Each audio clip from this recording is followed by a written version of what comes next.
2 of the truck saga. This, so I already started eating it before I thought about vlogging it. But the reason I started vlogging it is it tastes cinnamony to me. I was gonna say, it doesn't taste like just plain chocolate. It's like, yeah. Plus, if you were eating that thing solo, you'd have to eat it over like 3 sessions. Oh, yeah. Like, this is literally half of it, and it's yeah, like solid chocolate. yeah. I was gonna say, like, eating a half, I was kind of almost like, oh, I don't want to finish it. But then it's like I had like 2 bites. I was like, Yeah.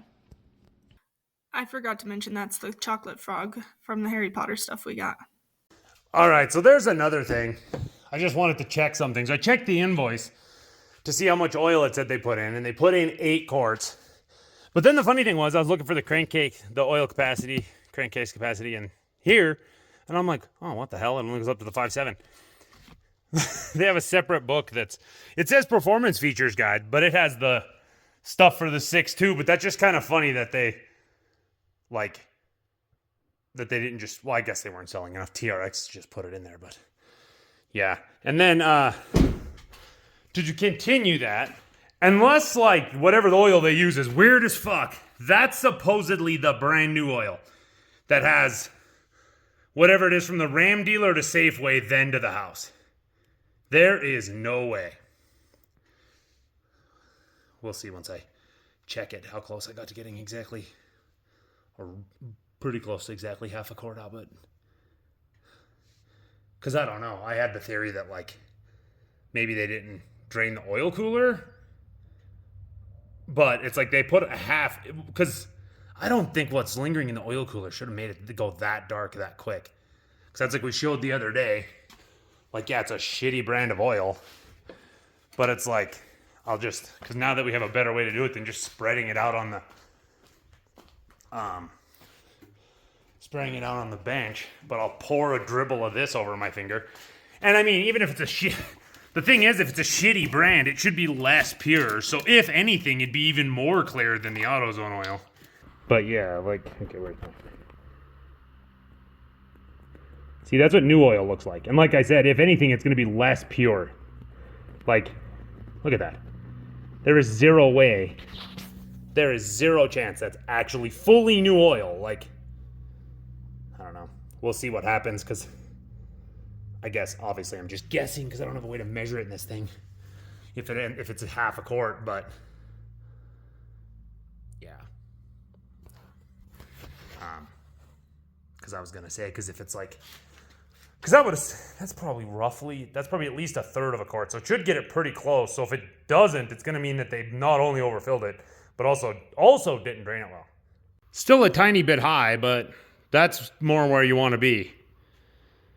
Makes me really feel really good about my guessing a roughly half quart. Still not very happy about how dark that is, though. I don't know. I don't really. Because, I mean, that's another thing about it, too. Like, that's another one of those things that makes me not really trust mechanics. Because it's like, anything could be denial, because it was like that whole thing, like, when, I'm pretty sure, maybe we didn't, because I think we were in a rush to get the tire rotation done, but when I was rotating the tires on this myself, and, like, pretty much all lug nuts now are just, like, they're, like, a traditional old-school lug nut that doesn't have, like, the front enclosed. And they're just a nut, like a plain old nut, and then they put a cap on them. And they had, like, obviously gotten, like, you tried to use a 12-point and it slipped, or, like, gotten on it a little bit wrong and had it slip. Because there was one of them that was so mangled that you could not actually even get the socket on it. Like, not even close. Like, I ended up getting it off by pounding it on, and then I had to go use a vise to get it back off, or get the socket back off. But it's like, they could be like, oh, well, you had to change it because of a spare, or you did it when, it's like, they can screw something up, and then, like, I mean, unless you, like this, if I would have, like, walked out, not moved it, and been like, oh, that's, like, really high on the dipstick, plus it looks way darker than new oil should, like, that's the moment I drive it, they could be like, oh, like, you did this, or you did that, or blah, blah, and it's like, I don't know. And that's another thing. I wouldn't probably be so sketched out about it, but like the dude that he looked half methed out, and then he's like, oh yeah, like that must be the T-Rex we're about to do. Like that thing would be fun to go on a joyride. And it's like then he kind of looked at me, and it's like, if we were in like the mid 80s, I'd have been like, don't you fucking roll that even an inch past this garage. I will break the rest of your teeth out of your head with one punch. And then if he tried to defend himself, I beat the shit out of him. But in 2024, it's like, it can be self-defense. Like, someone can be screwing with your shit. And I think you'd be better off in Montana. But like, if in LA, if somebody like just broke into your car and rummaging through your glove box and you threatened them, not even actually hurt them, you'd be the one that go to jail, even though they broke into your car. But yeah, it's just like the guy gave off sketchy vibes. And then I'm smelling burning oil. And I'm like, what the fuck? And I'm like, I get it. You can make a mess. Which, that's another thing about it, too, is you can clearly tell he did. Because, look at all the dirt from being off-road. And look at how clean that spout is. So, clearly he missed and ran a bunch down. Then it's kind of hard to see on the camera, but you can look down and see where it got on the engine. So, I was just assuming it was that, which, no matter how careful you are, that can happen. I get that. But then I'm like, I always check the oil level, once I've ran it and gotten home anyway. But then I'm like, I know if you overfill it, oil can start getting past the piston ring. So I'm like, So it made me rush toward the checking it. And then I checked it. And then I know it settles more the longer it sits after running. So then I'm like, okay. And then I came back out an hour later and I also brought Megan. That's when we filmed last time. Cause I'm like, maybe I'm overreacting. Maybe I just glanced at it and it was only a, half inch, quarter inch above. And it's not really that big of a deal, which that'd still be more than it should be. But, because literally, I think we showed that. But it was you stupid thing. It was right here. It was, and I measured it. It was 3/4 of an inch. So it was way over full, which turns out to be a half quart. And yeah, and then it's gave it tons of time to settle out. But then it's that's probably enough to where it can start doing damage. And it's I don't know.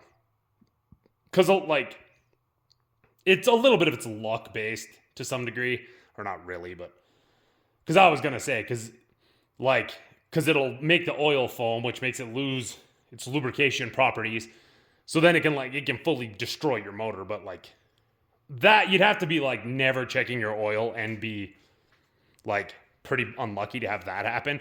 But still, it's if that's why I was smelling burning oil, is because it was okay, maybe he did make a mess, but maybe it was because it was getting past the rings. That can ruin plugs fast. And it's spark plugs aren't that big of a deal, but I'm assuming this probably has pretty nice high-end spark plugs. So that'd probably be at least $100.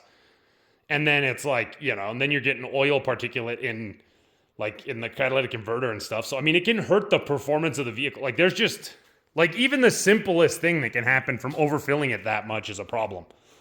And then the funny thing is they have a text thing where they text. And that's how actually I made the appointment there. I was to the point where it's I'm going to have to call them tomorrow. And then there's this text thing that's hey, we know you're about to your oil change. Do you want to do it?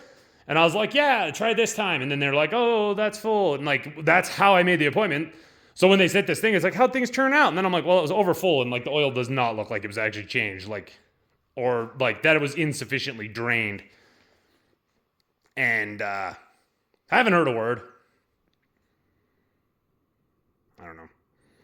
I might just depending on what that response is, be yeah, just refund me and I'll give me the stuff and I'll do my own at home. This might be the thing that makes me go back to except for where I don't have the machines to balance tires.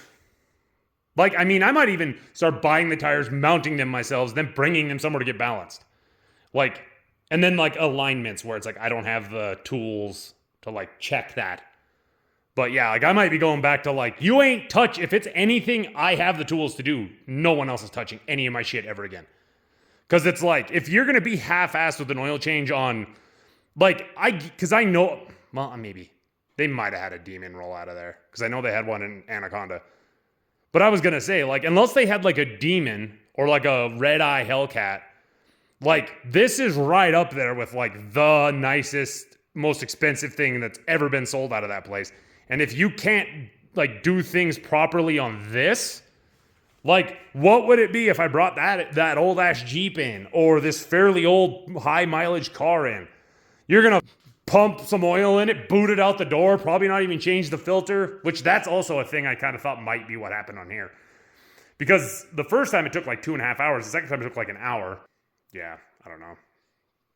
But, I mean, either way, though, pulling the skid plate's a few bolts to pull the skid plate. Like, that shouldn't... Because, like, the last time the excuse was, is like, oh, we had stuff from last night carry over. Because I had it at 7:30, so it was first one in the morning. But it was like... So, I mean, that's probably actually what it was. Because it's like, if it's your focus, and that's all you have to do, you know, get everything draining and then do the few bolts for the skid plate, get the filter off, like, I mean, it should still be easily doable in an hour, but I don't know. It's just like when shit like this starts happening, my trust goes way out the window. Yes, I was holding the dipstick that whole time. Just like this. It's actually kind of cramping up my index finger. Thank you so much for watching this video. If you enjoyed it, don't forget to like, comment, subscribe, share it with your friends, hit the notification bell, and we'll see you in the next video.